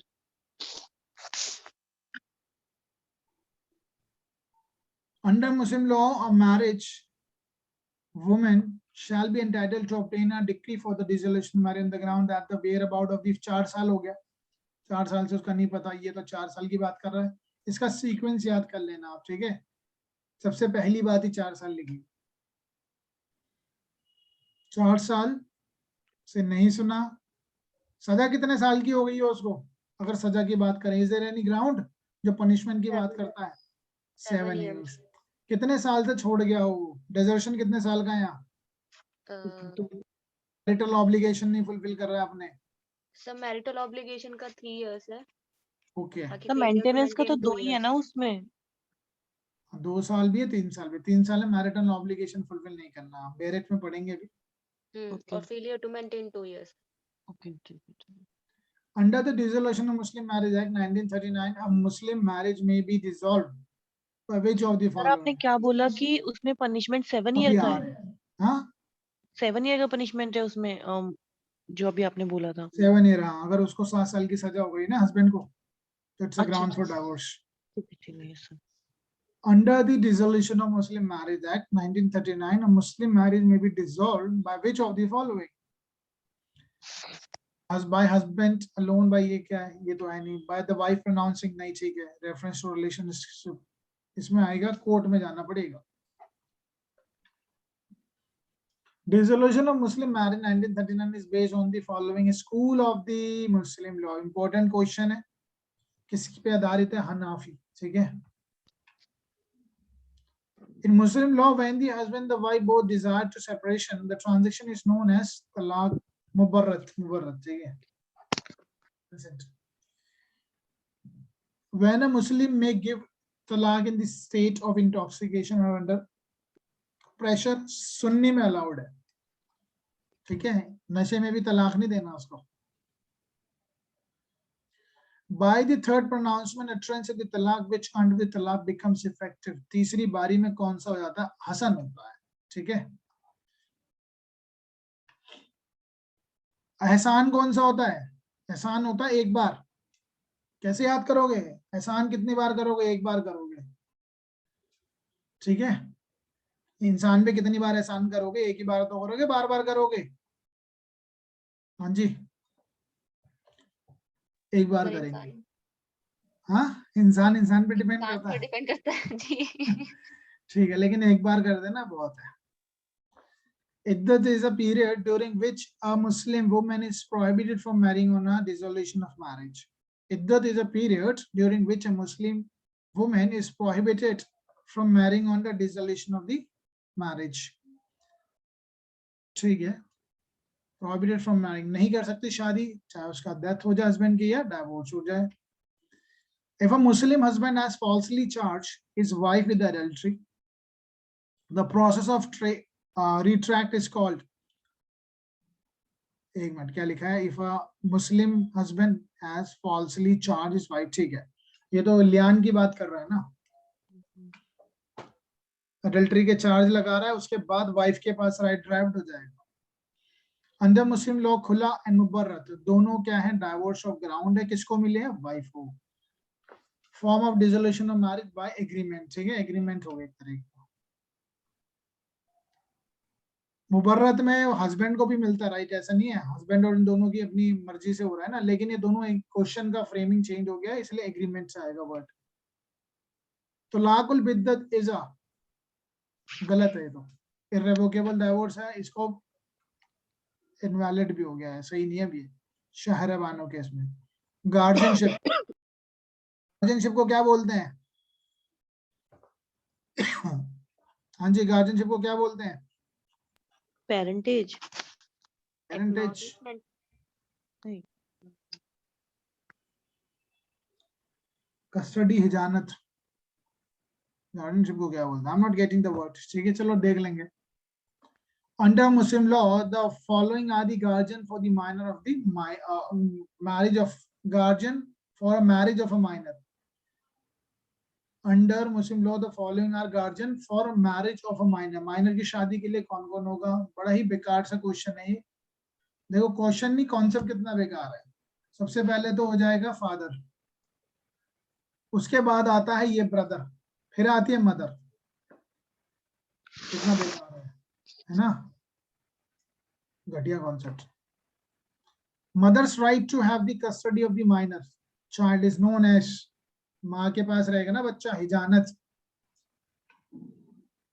According to Hanafi law, a mother is entitled to the custody of male child till the age of 7 years. हिजानत 7 साल तक मिलेगी। हिंदू में 5 साल तक मिलती है ना माँ के पास generally. Under Muslim law the only natural guardian कौन होता है? फादर होता है। और हिंदू में कौन होता है? Both. In case of Only. legitimate. father and after father is a mother. अरे नहीं, दोनों होते हैं। आफ्टर फादर, आफ्टर आफ्टर नहीं है वहां पे, नेचुरल तो दोनों ही है, अच्छा ठीक है सर। ठीक है। यहाँ पे पहले फादर है, मदर बाद की बात है। नेचुरल गार्जियन का सेक्शन पढ़ना ना, कौन सा सेक्शन है? 6. 6। Yes, sir. 6 8 में पावर हो गया, ठीक है। 6 9 testamentary. वो पढ़ लेना। 11 de facto, 13 paramount consideration. Consideration. Okay, now the guardian who does not possess the right of the transfer of the property of minor, वहां पे भी और यहाँ पे भी बात एक ही है। गार्जियन के पास किसी का राइट नहीं होता, डिफैक्टो 11 सेक्शन, ठीक है वहां पे, ठीक है, section 11। The legal guardian of Muslim minor female is, legal guardian of Muslim minor female is, कौन होगा? उसका फादर होगा। In whose custody the Muslim illegitimate children will be kept, किसकी कस्टडी में रखा जाएगा? हाँ जी, मदर की में होगा। इलेजिटिमेट के पास तो मदर ही है, ठीक है, क्योंकि पता चला फादर ने तो उसका करियर ही खराब कर दिया, बच्चे का गलत काम पे डाल दिया। तो माँ हमेशा थोड़ा सा अच्छा सोचती है आज sir compare to minor female है तो वहाँ पे प्यूबर्टी तक मदर के पास नहीं होता? Legal guardian. माइनॉरिटी यहाँ पे देखो माइनॉरिटी का जो कॉन्सेप्ट है ना मुस्लिम में वो ऑप्शन ऑफ प्यूबर्टी। हाँ, तो उसमें तब टिल प्यूबर्टी में तो जो फीमेल की कस्टडी कहाँ होती है लिखा है वो इसमें? टिल प्यूबर्टी का कॉन्सेप्ट कहाँ लिखा है इसमें? ये तो कह रहा है in whose custody Muslim illegitimate की बात कर रहा है। Illegitimate child would be in the hands of mother. ठीक है, नेक्स्ट क्वेश्चन देखते हैं। When a Muslim mother loses her right of इजानत, कब उसकी कस्टडी खत्म हो जाएगी? तो वो हर्षना सही कह रही थी, लेकिन वो हम्म। स्कूल में हाँ हनफी लॉ में है ऐसा। नहीं, क्वेश्चन क्या है आपका? सर वो जो अर्चना कह रही थी ना कि टिल प्यूबर्टी फीमेल के केस में टिल प्यूबर्टी तक, और बॉय के केस में टिल 7 इयर्स तक कस्टडी। हाँ बिल्कुल ठीक है, वो उसमें कंपैरिजन है ना एज का लेकर। ऑप्शन ऑफ हाँ सर, वो प्यूबर्टी, डिफरेंट है दो स्कूल्स में, शिया हाँ में वो अलग बहुत है। सारा अलग है, इतना आप अंदर तो चले जाएंगे तो फिर फंस ही जाएंगे। Option of puberty and 7 years। देखो बहुत सारी चीजें मैंने स्किप तो करी हैं बिकॉज आई नो कि अभी हम एमसीक्यूज कर रहे हैं, नहीं तो इसको ऑप्शन ऑफ प्यूबर्टी पे इतना बड़ा इंपॉर्टेंट क्वेश्चन बनता है, मेंस का भी बनता है, कस्टडी को लेकर भी है उसमें। स्कूल्स का है फिर, we'll do it later on जब हमारी मेंस की क्लास होगी, we cannot go in that much detail. Now when a Muslim loses her right of hijanat, कब खो देती है? by her apostasy, धर्म त्यागती है, misconduct, by marrying within the degree of private relationship, तो आंसर हो जाएगा डी। ठीक है, गिफ्ट क्या होता है? हिबा। एक इंसान अपनी प्रॉपर्टी को गिफ्ट तो कर ही सकता है, फ्री कंसेंट से होना चाहिए। If A makes a hiba of the certain property to B with a condition that B shall not transfer the property, then ये तो हो ही नहीं सकता, रोक दिया उसको, कंडीशन लगा दी, तो ऐसा गिफ्ट गिफ्ट नहीं होता है। Condition is void and Hiba is valid. Condition void है, बस उस कंडीशन को हटाइए, गिफ्ट वैलिड करिए। Now the essential of a valid gift in the Mohammedan law is delivery of the possession of the property, deliver होना चाहिए। ये मोर और लेस ऑलमोस्ट सेम है जो हमने टीपीए में पढ़े हैं ना, कॉन्सेप्ट मोर और लेस सेम ही है। फ्यूचर गिफ्ट हो सकता है क्या? फ्यूचर गिफ्ट नहीं होता है। Which one of the following condition is not essential for a valid gift? कौन सा वैलिड गिफ्ट नहीं होगा अंडर मुस्लिम लॉ? रजिस्ट्रेशन नहीं चाहिए होता है, एक्सेप्टेंस होना चाहिए, डिलीवरी तो जरूरी है, बहुत जरूरी है डिलीवरी का यहाँ पे, डिक्लेरेशन बिल्कुल जरूरी है, but the registration is not compulsory here. However, the gift in the case of the TPA, it is compulsory if it is a immovable property. A gift made by the Muslim may be revoked before delivery of possession। बिल्कुल ये चीजें ध्यान रखनी है इसकी, gift से संबंधित delivery of possession से पहले, क्योंकि वहां पे रजिस्टर नहीं होता है, रजिस्टर नहीं है तो रिवोक हो सकता है डिलीवरी ऑफ पोजेशन से पहले। Hiba of the future property in a Muslim law is Hiba. Hiba means gift of the future, void होता है, वहां पे भी वॉइड है, यहाँ पे भी वॉइड है। Which of the following is a gift is not a valid? Gift in a future valid नहीं होता है। कंडीशन तुम ऐसा कर दो तो मैं तुम्हें गिफ्ट दूंगा, नहीं। गिफ्ट बेस्ड ऑन वेजरिंग और कॉन्टिजेंट का तो बात ही नहीं होती। Answer is D. Under Muslim law if the donee dies before the acceptance of the gift, donee यानी जिसको दिया जा रहा है वही मर जाता है, क्योंकि डॉनी एक्सेप्ट कर लेना चाहिए, वो एक्सेप्ट नहीं कर पाया, तो गिफ्ट वापिस आ जाएगा, किसके पास आ जाएगा? डोनर के पास। उसके लीगल एयर पे जाएगा क्या? नो, डोनी के पे नहीं जाएगा, डोनी ने एक्सेप्ट कर लिया होता तो उसके लीगल एयर पे जाता। तो आंसर इज तो वॉइड। ये ऊपर वाले में सर तीनों ही जो है ये वॉइड है, हाँ जी फ्यूचर बिल्कुल, गिफ्ट तीनों कंडीशन। वॉइड है। ठीक है। फ्यूचर नहीं हो सकता, कंडीशनल तुम ऐसा कर दोगे तो मैं तुम्हें ये दूंगा, ऐसा कोई गिफ्ट नहीं होता। Gift based on the, particularly Muslim law की बात कर रहे हैं, gift based on the wagering contract, सट्टाबाजी, ये सब चीजें। मैं अगर जीत जाऊंगा तो मैं तुम्हें पैसा दूंगा, ये कोई गिफ्ट नहीं है। अगर शिप आ जाएगी तो मैं तुम्हें गिफ्ट दे दूंगा। कॉन्ट्रैक्ट किया जा सकता है, गिफ्ट नहीं किया जा सकता, ठीक है। कॉन्टीजेंट कॉन्ट्रैक्ट तो वैलिड होता है ना, but gift based on the contingent contract भी इनवैलिड होगा ना। वसीयत बहुत ही इंपॉर्टेंट है, वसीयत बनाना। मुस्लिम लॉ में तो ये कहा भी गया है कि इंसान को अपनी वसीयत बना देनी चाहिए, ताकि उसके मरने के बाद क्या हो, उसकी प्रॉपर्टी का सही से बंटवारा हो सके जो वो चाहता है उस हिसाब से। वसीयत कितनी हो सकती है, दैट कैन बी, उसकी एक लिमिट है मुस्लिम लॉ में, ये अच्छी बात ही है, 1/3 होगी, 1/3, 1/3 से ज्यादा नहीं कर सकता। लेकिन अगर 1/3 से ज्यादा, चलो आगे बढ़ते हैं, क्वेश्चन आ ही जाएंगे। Under Muslim law bequeath can validly be made to a child in the वomb, बच्चा मदर की वूम्ब में है तो भी वसीयत में उसका नाम लिखा जा सकता है, प्रोवाइडेड वो बच्चा फर्स्ट ऑफ ऑल अलाइव होना चाहिए बर्थ, और 6 महीने में हो जाना चाहिए। A bequeath can be validly be made to the child in the womb so long it is born from the date of the will within the period of 6 months. ये question बहुत बार repeat होता है, याद रखिएगा 6 महीने के बाद।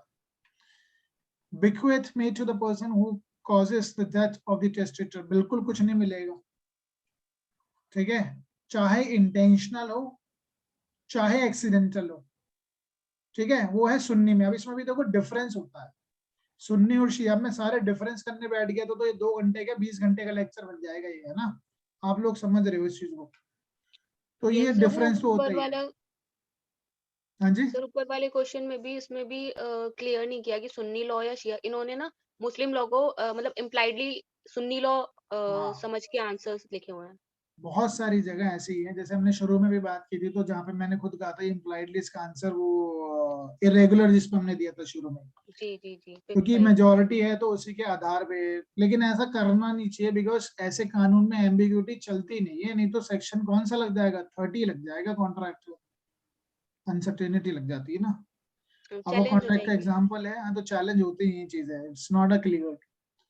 तो बहुत सारा डिफरेंस होता है, अब डिफरेंस हम नहीं कर पाएंगे, बट कॉन्सेप्ट तो कुछ तो समझ में आ ही गया होगा, रिवीजन तो हो ही गया होगा क्विकली।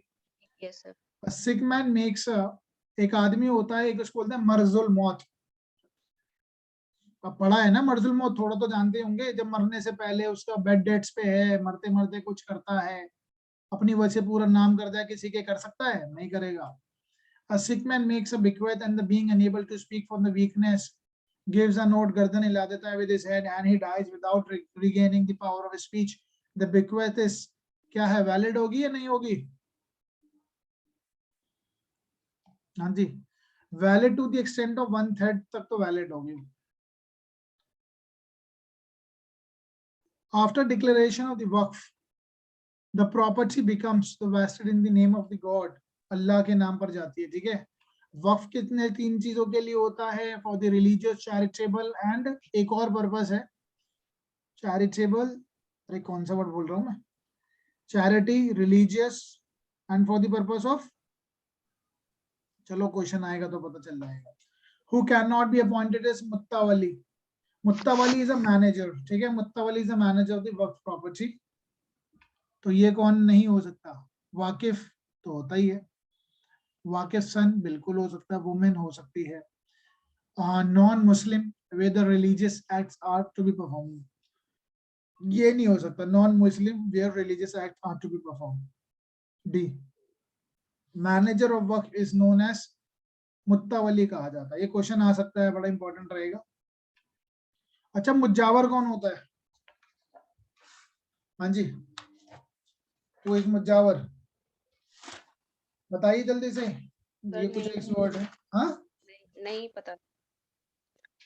ओके, अभी बताता हूँ मैं, बहुत टेक्निकल वर्ड है, बार बार माइंड से स्किप हो जाते हैं। मुजावर होती है एक फीमेल जो मस्जिद में, is a female care taker, जो सुबह की नमाज, I mean it would be, I mean who does minimal work in the mosque, मस्जिद में छोटे मोटे काम करती है, जैसे कुछ सफाई भी करती है, स्वीपिंग भी करती है, और फतिया पढ़ती है वो, ठीक है, फतिया, नॉट नमाज, नमाज अदा नहीं करवा सकती वो, फतिया पढ़ती है, ऑफरिंग प्रेयर्स, ठीक है, तो मुजावर बोलते हैं उसको।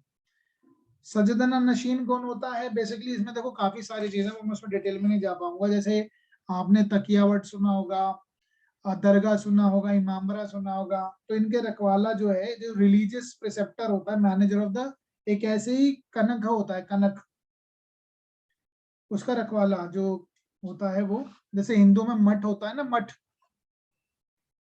मठ का जो होता है, क्या बोलते हैं उसके, मठ के पुजारी को, हिंदू में क्या बोलते हैं, मठ के पुजारी को, चलो पुजारी बोलते होंगे। तो ऐसे सजदा नशीन जो होता है, सजदा नशीन जो एक जगह है, जैसे मुस्लिम में, जैसे हिंदू में मठ होता है, वैसे ही एक स्पेलिंग में बोलता हूँ उसके,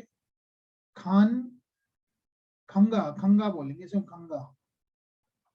ये एक जगह होती है जहाँ पे सजदा नशीन पॉइंट होता है। जैसे मठ में पुजारी होता है। कोई वर्ड बोल रहे थे आप लोग, क्या कह रहे थे अभी? तो वो मठाधीश बोल रही थी मैं, मठ के। मठाधीश, चलो पता नहीं, I am not sure about it. मठाधीश कोई बोलेंगे नहीं बोलेंगे, वैसे तो आपने जो जोड़ के बनाया तो सही लग रहा है, but I am not sure. तो मैंने आपको मम्मी से पता है तो पूछ के ठीक है। बताया है। मठाधीश, हाँ मम्मी से पूछ के बताया, उन्होंने बताया। ठीक है। तो वक्फ कैन बी मेड बाय, वक्फ can be made by the Muslim only, Hindu only. वक्फ तो कोई भी कर सकता है, ठीक है, आंसर इज सी। लेकिन ये जो वाकिफ है, वाकिफ कौन हो सकता है? क्या हिंदू हो सकता है? हिंदू हो सकता है, बट अगर रिलीजियस प्रैक्टिस उसमें है इन्वॉल्व तो नहीं होगा। Non Muslim where the religious act to be performed, then it can not be, मुत्तावाली नहीं हो सकता। Under the Waqf Act 1985, the power of the tribunal to determine dispute regarding the Waqf is given in the which of the section? अब ये section based है, ये जरूर याद रख लेना, बस section 7 पूरा पढ़ने की जरूरत नहीं है। Now, which one of the following is not correct with reference to the legal incident of the Waqf? Waqif ceases to have any interest in it. Property ceases to be inheritable. वाकिफ becomes irrevocable. वाकिफ is the right to alter the वक्फ. वाकिफ ही उस वक्फ को alter कर सकता नहीं है, ठीक है, वाकिफ इसको अल्टर नहीं कर सकता। एक सेकेंड, वाकिफ के इसमें ना पूरा मेन सा क्वेश्चन भी बनता है, शॉर्ट में बनता है वाकिफ को लेकर, वाकिफ की क्या ड्यूटीज है। Which one of the following is not correct with reference to the incidents of the legal incident of the वक्फ? सही नहीं है, कौन सा सही नहीं है? वाकिफ is the right to alter the वक्फ, वाकिफ is right to, not right to alter the Waqf, okay. वाकिफ ceases to have an interest in it. चलो मेंस के पॉइंट ऑफ व्यू से पढ़ेंगे, अभी तो वैसे भी नहीं आएगा, अगर आता है तो इसको हम देख लेते हैं। वाकिफ is not correct with reference to the legal incident of the वक्फ, कौन सा सही नहीं है? वाकिफ is a right to alter the वक्फ, ये सही नहीं, यानी वो अल्टर कर सकता है वक्फ को। Acknowledgement of the paternity once made under the Muslim law. अब पैटर्निटी का कॉन्सेप्ट जो मुस्लिम लॉ में एडॉप्शन का कॉन्सेप्ट नहीं है, एक्नॉलेजमेंट का है। Acknowledgement of the paternity once made under the Muslim law cannot be revoked, revoke नहीं की जा सकती, ठीक है। जैसे once adoption is always a adoption, ऐसे यहाँ पे paternity अगर इसने कहा is my child, वो मैं इसको अपना नाम दे रहा हूँ, acknowledge कर रहा हूँ, तो it cannot be revoked later on. Acknowledgement of legitimacy about a child made by the Muslim is irrevocable होगा, ठीक है। हिजानत यानी कस्टडी जो है, कस्टडी ऑफ मींस क्या होता है? Custody of mother, custody of mother upon child only, custody of mother upon child only, custody of father. हिजानत यानी कोई भी मदर या फादर कस्टडी रख सकते हैं, तो आंसर होगा डी, ठीक है। सेंस तो मुझे ठीक नहीं लग रही इनकी, लेकिन कॉन्सेप्ट आपको पता होना चाहिए, मदर या फादर के पास हिजानत का राइट होता है, कस्टडी का चाइल्ड की। ओके गाइस, तो that is all about are the Muslim law. एक दो क्वेश्चन को छोड़कर मुझे लगता नहीं कोई बहुत बड़ी समस्या आई है, क्योंकि वो मेन से कॉन्सेप्ट से जुड़े हैं, हमें मेंस का कॉन्सेप्ट पढ़ना होगा, तो आपको पता पढ़ेंगे डिटेल में, ठीक है। तो आज के लिए इतना ही। मुस्लिम लॉ में कितने क्वेश्चन कर लेंगे तो एक दो क्वेश्चन तो आपका वहां पे इजिली हो ही जाएगा।